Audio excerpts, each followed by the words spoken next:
Eli seuraavaksi kuullaan yksi tämmöinen keissi tuolta Posiolta, Posion tarinat. Ja Eija-Liisa Kasesniemi ja Virva Jakkula lunttaan tuolta Powerista niin esittäjiä, niin te kerrotte sitten, mitä te olette Posiolla tehnyt. Joo, kiitos. Posio, joka kutsuu itseään mielellään Lapin taikamaaksi, on rakentanut kuultokokeilunsa, nämä toimintakokeilut vahvasti tarinoiden päälle. Ja nyt mä kerron teille joitakin tarinoita ja kokemuksia siitä, mitä me on tehty, mutta niin kuin jokaisessa esityksessä niin kuunnella voi monella tavalla ja meidän esityksessä niin osa tarinoista tulee laulaen, jolloin kehotan erityisesti kuuntelemaan sieltä myös ne rivien välit.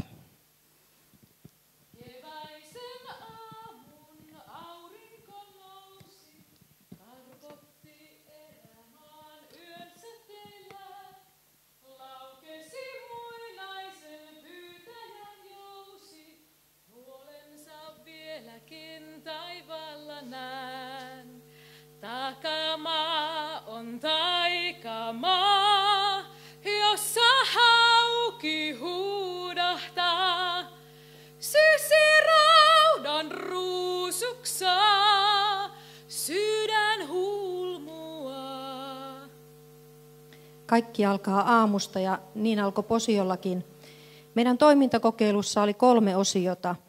Meidän tavoitteena oli aktivoida kotiseutumuseon toimintaa, järjestää sote-puolen kanssa yhteistyössä vanhuksille tarinapiirien kautta toimintaa, mutta 3. osiona, joka nousi ilman muuta meidän lippulaivaksi, oli kyläkulttuurin nosto ja ennen kaikkea sieltä sitten toiminnan muodoksi valikoitui kylämusikaali, joka me tuotettiin.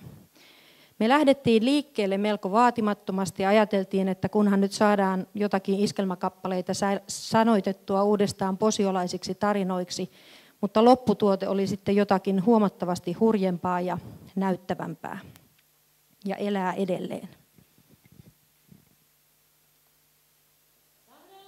Toistekin joskus pois, jos lähdenkin. Tänne saavun takaisin, aamuin vedän vieteriin. Ajattomin avaimin, jotka takoo seppää. Kuumennaa, hehkutaa, kylmennyt rautaa. Pakota, venytä, kierrä, lävistä, iske. Tao sydämestäni porttisi uusi säränä, tulella kyynelet kuivaa. Tämä sydän sykki, itki ja takoi tuolla Sirniön kylässä, joka on meidän seppäkylä, pitkät perinteet ja järjestänyt 15 vuotta seppätapahtuman. Kuultohankkeeseen me lähdettiin hakemaan jonkinlaista rahoitusta, jolla me aktivoitaisiin seppäkylän toimintaa. Ongelmana siellä on se, että hyvää tahtoa on, mutta sama kuin muualla päin Suomea, että tekijät alkaa olla kovin iäkkäitä ja asukasmääräkin on pudonnut melko pieneksi. Jolloin me haettiin vahvasti Sirniön kanssa yhdessä niin rahoitusta, joka tosiaan sitten kanavoitui niin, että alettiin rakentaa kylämusikaalia, jonka esityspaikaksi määriteltiinkin tämä Sirniön kylä, joka sijaitsee melkein 40 kilometriä Posion keskustasta. Posio itsessään on hyvin pieni Lapin kunta Etelä-Lapissa, reilusti alle 4000 asukasta, ja tämä Sirniön kylä on vielä sellainen pikkuruinen piste siellä Posion ja Taivalkosken välillä. Mutta me päätettiin tosiaan toteuttaa nämä ensimmäiset vaiheet sinne kylälle eikä keskustaan. Ja resurssit Posiolla on vähän sitä tasoa, mihin tässä Anita puheessaan viittailikin, eli mä olen nyt sitten se 5% kulttuurityöntekijä. Saan 22 minuuttia päivässä virallisesti tehdä kulttuuritoimen töitä. Ja panostus kunnalla on ollut noin 3-4 euroa per asukas vuositasolla niin kuin parhaimmillaan. Eli me oltiin varmaan siellä kurjimpien joukossa, kun me käytiin tuolla Kajaanin puolella hattukädessä kiltisti anomassa, että saataisiko tähän käynnistykseen jotain. Ja totta kai siinä alkuvaiheessa niin oli paljon tällaista epäuskoakin siitä, että voiko tämmöinen onnistua. Me kuultiin kaikki nämä perinteiset, että ei ole ollut tapana Ja sitten kun me jotain tehtiin, niin kuultiin tämä vielä perinteisempi, että väärin sammutettu. Mutta tällä hetkellä niin mä luulen, että siellä aika monella jo alkaa olla niin kuin ikävä näitä palokuntalaisia, jos me sanottaisiin, että lakataan sammuttamasta.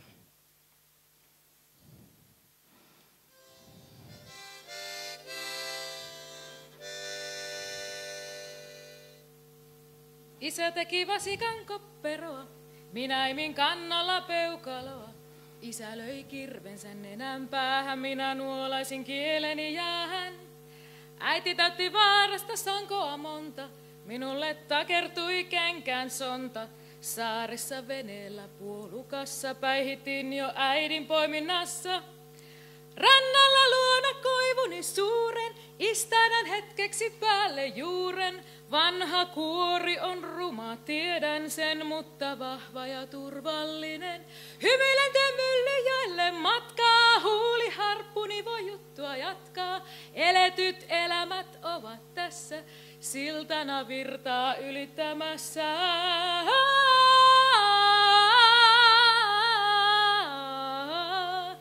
Eletyt elämät ovat tässä, siltana virtaa ylittämässä.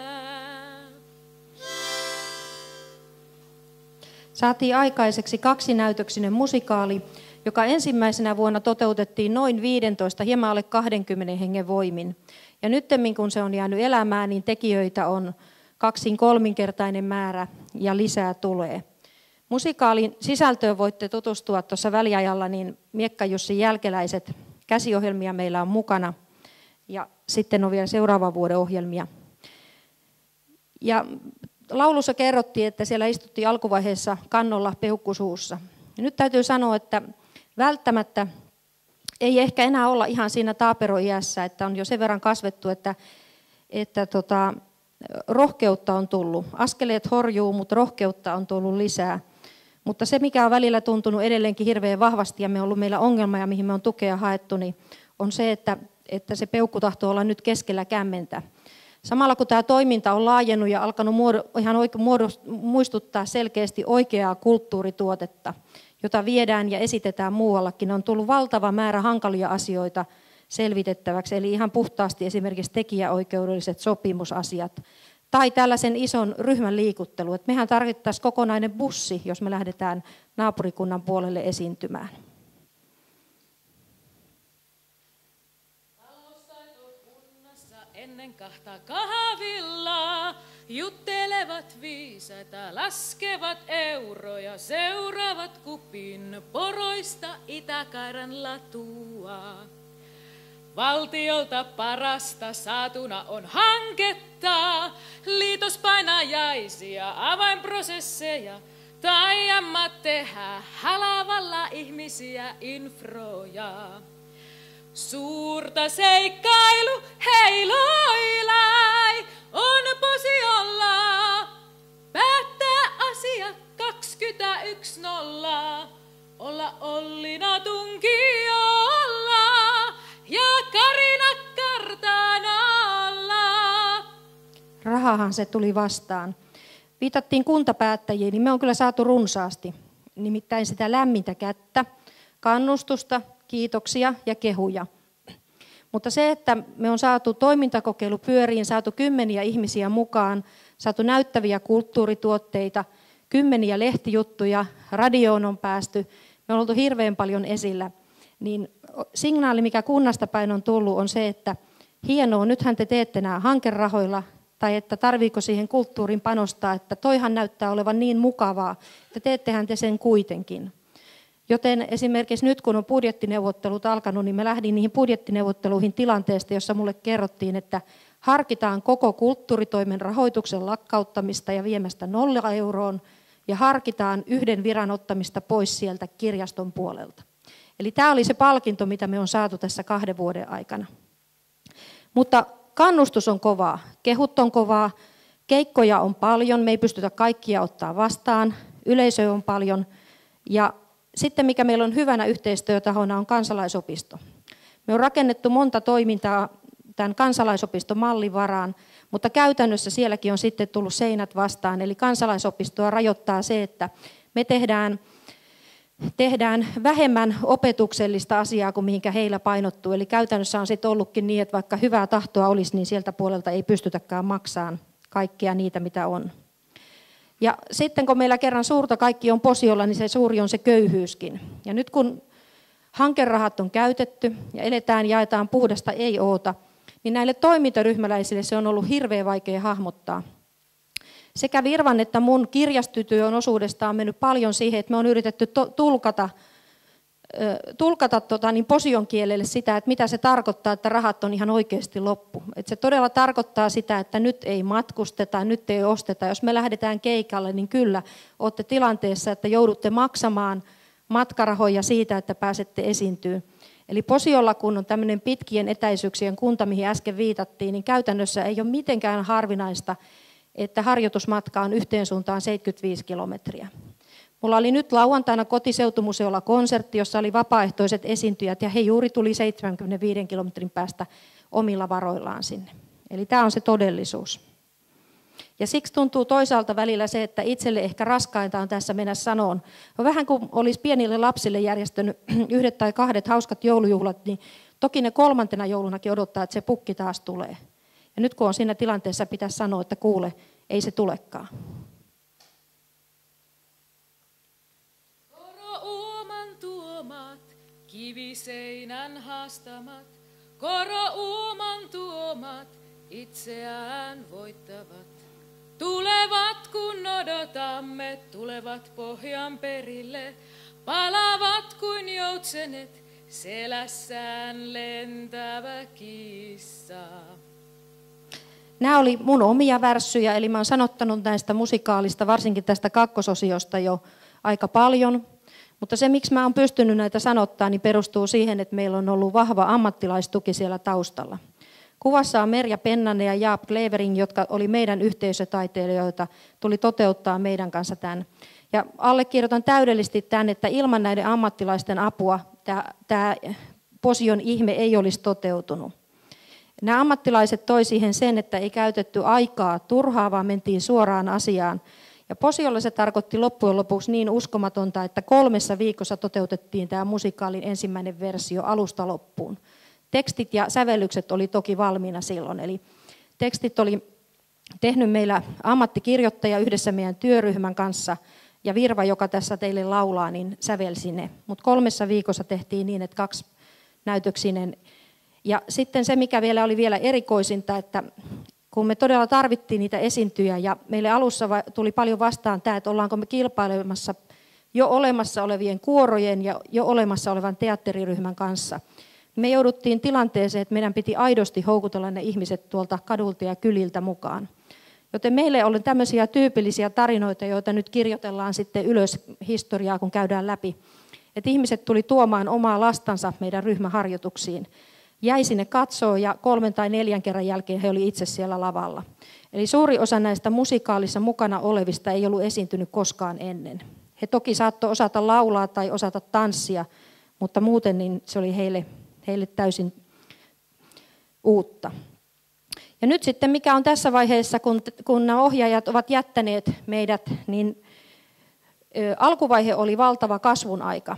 Ensimmäinen näytös ilman ohjaajia täydelle yleisölle, vapaa-aikatalo tupaten täynnä, esitys meni valtava hyvin, niin meillä oli ihan sellainen pohjalainen uho tuolla Lapin puolella, että jes, me pystytään mihin tahansa ja tässä ei ulkopuolisia tarvita. Mutta mitä pidemmälle tämä on edennyt, niin on huomattu, että kyllä siellä oikeasti on aika horjuvia vielä ne askeleet ja ryhmän yhteistyö ja se samaan suuntaan meneminen niin kaipaisi tällaista olkapäätä. Mulla-täti paimensi ja kutsui toimistoon, muualleko jatkamaan vai tänne lukioon. Joku osas arvata jo silloin ammatin, toinen lähti perässä sen parhaan kaverin. Tiedettiin kohta tää loppuu.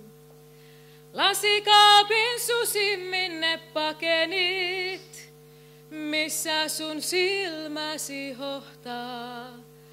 Lasikaapin susi, missä ulvoisit, milloinkaan jälkemme kohtaa. milloinka jälkemme kohtaa, milloinka jälkemme kohtaa. Mitä konkreettista meille jäi kuultohankkeesta käteen? Ainakin 2 asiaa. Meille jäi Miekka Jussin jälkeläiset toimintaryhmä, jonka erikoisuus on se, että se toimii. Eli meillä on ryhmä, joka on lähtenyt jakautumaan, muodostuu uusia ryhmiä, toiminta jatkuu, on hyvin aktiivista. Ja sen lisäksi viime keväänä me tehtiin musikaalista levy. Ja paras palaute, mitä on tästä tullut, niin kuin antanut täysin ulkopuolisille kuunneltaviksi, he on tullut sanoa, että aika jännää, että kun toi kuulosti ihan oikealta levyltä. Että ihan niin kuin sen olisi ihan, teitte niin kuin oikein. Mä en tiedä, mitä on leikkilevyt, mutta ymmärrän kyllä, mitä sanaa he hakee siellä taustalla. Yhteistyöehdotuksia on tullut valtavasti. Hankeyhteistyö toimii tällä hetkellä todella moneen suuntaan. Ja me ollaan yksi niistä onnekkaista, jotka sai tälle kuultohankkeelle jo toisen rahoituksen, eli me saatiin nimellä Kiertävä kylämusikaali ja ammattilaisohjatut teatterityöpajat 2. vuodelle rahoitusta. Tehtiin sillä musikaalista pidennetty versio, joka tarkoittaa ihan, että lauluja on enemmän, kesto on pisempi, esitys on näyttävämpi, tekijöitä on enemmän. Mutta sen lisäksi me muun muassa alle vuosi siitä, kun koko hanketta ei vielä ollut, niin alle vuosi siitä niin me oltiin Rovaniemen kaupunginteatterin suurella näyttämöllä Jutajaisissa kutsuvieraana esittämässä tätä musikaalia, joka tietysti oli niin kuin posiolaisittain aika kova juttu.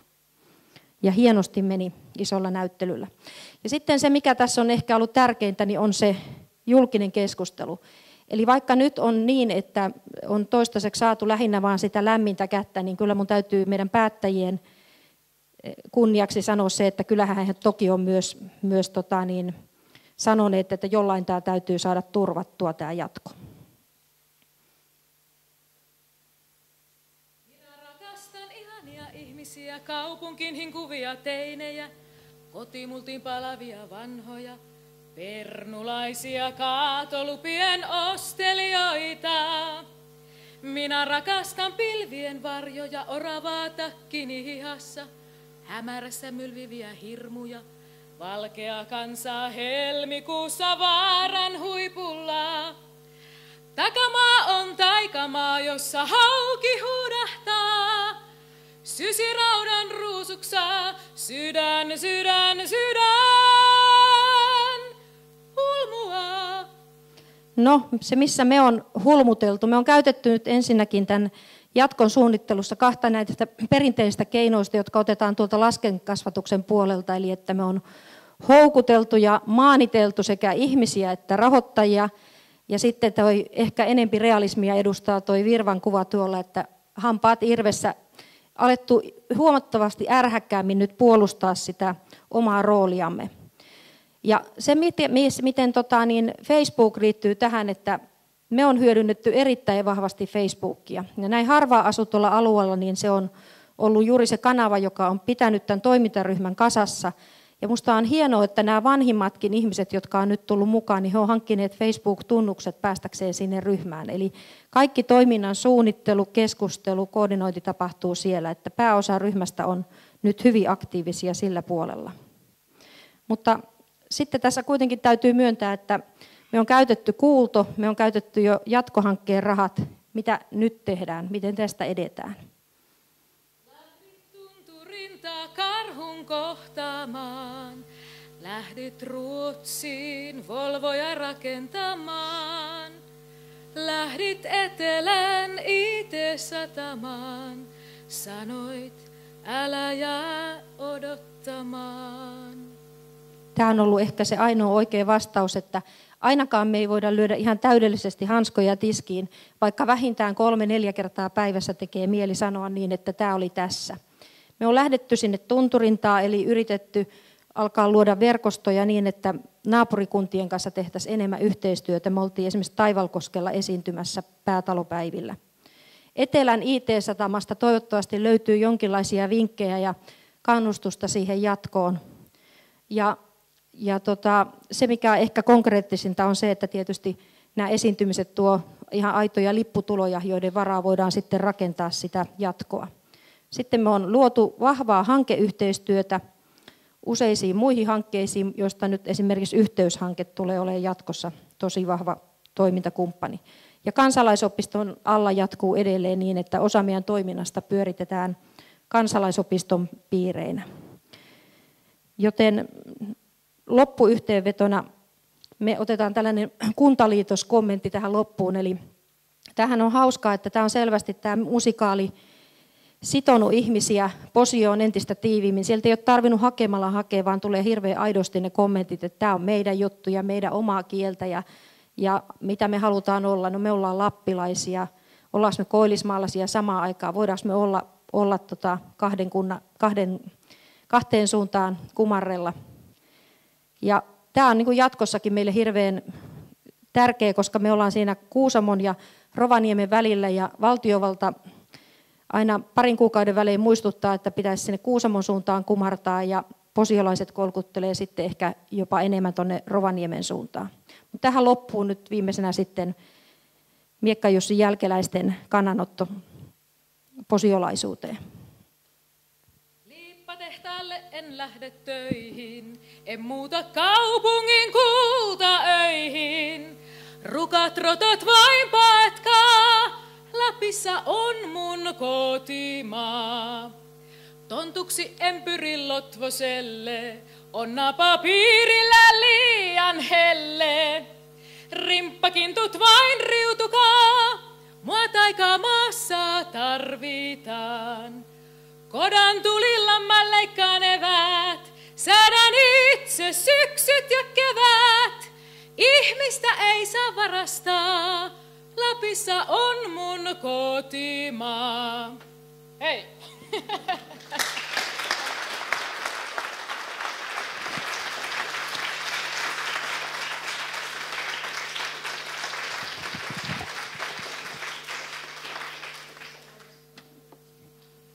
Aivan mahtava.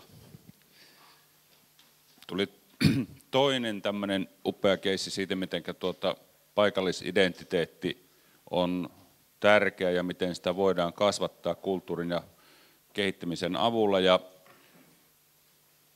teille nyt sanoisin, että helpolla te ette pääse jatkostakaan, mutta ette te varmaan anna äänenne vaieta, koska tuo sloganikin jo sanoo, että Miekka-Jussin jälkeläinen ei vaikene.